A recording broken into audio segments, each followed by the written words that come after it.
When the Circus Came to Town by Stephanie Scissom.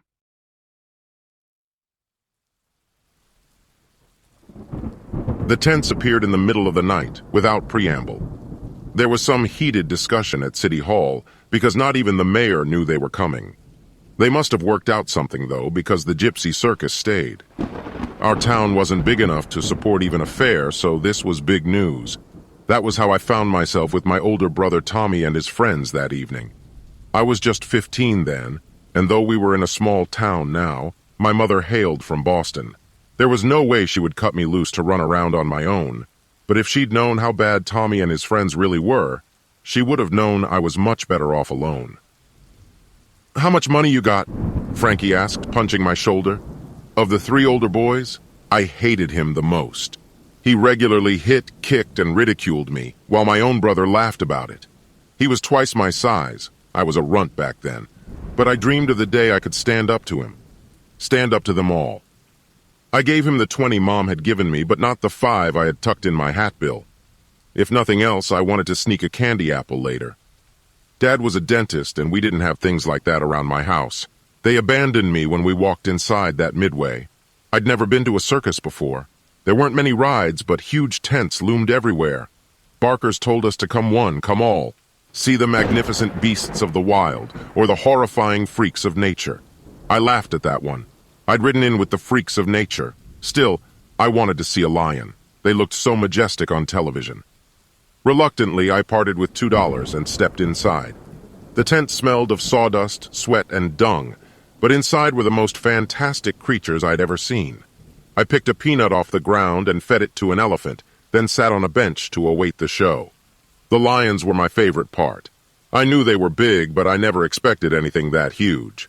I held my breath when the lion tamer stuck his head in one creature's mouth. Its incisors looked as long as my fingers. Its back teeth, which I knew were called carnassals from a book my dad gave me, worked like scissors to cut and tear meat. No way would I ever have had the guts to stick my head in there. After the show, I debated spending another $2 to watch the same show again, but I really wanted that apple. As I made my way to the food trailers, a girl called out to me, "Read your fortune for $1. The sight of her took my breath. For the rest of my life, I'd dream about her face. I wish that she could have seen her own fortune instead of mine that night. She didn't deserve what happened to her. I stared at her, transfixed. Her eyes were 2 different colors. I wondered if she wore contact lens to achieve the effect in order to look more striking. One was icy blue and the other brown, like mine. The effect was jarring, even more so because she was lovely.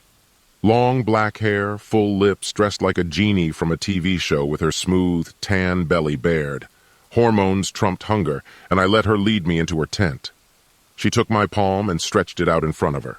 She talked for a while, giving me vague predictions. Then she gave me a long look and said, "You need to stand up for yourself. Do not let others control your fate." I always wondered about that later. If she really saw that, it proved to be good advice. I wish I'd heeded it. She walked me out after my reading, her hand tucked into my arm. "Well, what do we have here?" Frankie boomed. "The little monkey has a girlfriend." Her hand tightened on my arm, and then she smiled. "I'm taking a break." Frankie caught her arm as she tried to walk by, and Tommy and his friend James blocked her. I wanted to tell them to leave her alone, but my voice was a frog hung in my throat. "Hang on," Frankie said. "I got $1. I want my fortune told. Matter of fact," he leered at her, "what will a 10 get me?" To my horror, he grabbed her waist and pulled her against him. She struggled free and snarled something in a foreign language. Then she spat on his shoe. Frankie backhanded her, then dragged her into the tent. I turned to run, and James tripped me. I went sprawling into the dust, and my mouth filled with blood. James hauled me up, and I heard a click as he opened the switchblade he always carried. He pressed it against my back. "One move, and I'll slice your spinal cord," he said. "Snitches end up in ditches." It only lasted a few minutes, but it seemed like an eternity. They brutalized that girl. I heard her struggle at first, then nothing. That nothing terrified me. I was crying, blood and snot choking me. People walked right on by, and nobody seemed to notice something was wrong. Something was horrible. The newspaper said her father found her, naked and beaten in that tent. It was 2 days before she could give the police a description. I was relieved when the police pulled up in front of our house. "Don't you say a word," Tommy hissed, "or I swear on my life I'll end you." I wish I could say that I spoke up, told the police everything, but I didn't.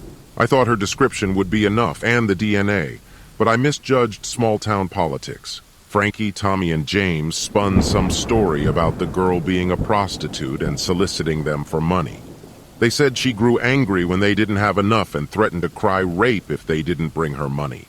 They said another gypsy had beat her to make the story look real. The judge closed his briefcase and let them go. We walked outside together. I have never felt so sick, ashamed. Tommy and his friends stood beside me in their fresh suits and ties, looking like altar boys. An old gypsy woman approached. She muttered something, then made a sign in the air with her gnarled finger. Frankie stepped toward her and James caught his arm. The girl sobbed against her father, her beautiful face still swollen and discolored. She whispered something to the old woman and pointed at me. The old woman's eyes narrowed and she made another sign. "That's enough," my father said, and led us away. The circus disappeared, and within a week, my brother and his friends were dead. Tommy got his hand caught in the garbage disposal at the restaurant he worked after school. As it chewed his arm, they thought the pain was making him delusional because he was screaming about the lion's teeth. He bled out before the ambulance got there. James fell off a ladder while he was helping his father patch their roof. The fall severed his spinal cord. Frankie died the most horribly of all. He wrecked around Johnson's Bend one night and his car caught on fire. Rescuers said they'd never forget his screams. I figured he's still screaming and burning in the place he went. I dreamed about the old woman every night. She said, "Your crime is silence. You stood quietly and let evil reign. Thus, sealed your fate." One morning, my tongue felt funny. When I peered in the mirror, it looked like a piece of bark was attached to it. It felt like bark, too.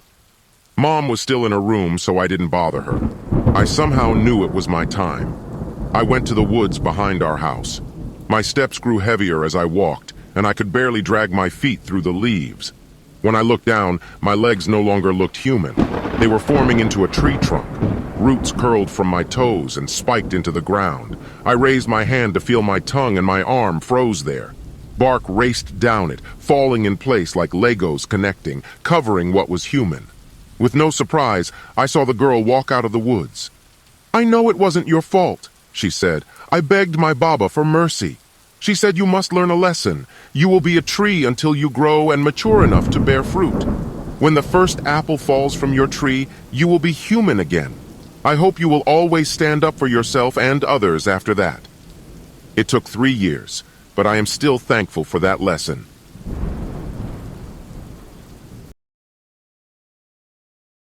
Hey, thank you for checking out my channel. Be sure to subscribe and turn on post notifications to be notified when new videos come out. If you have a story you would like me to read, check out the description for my contact information.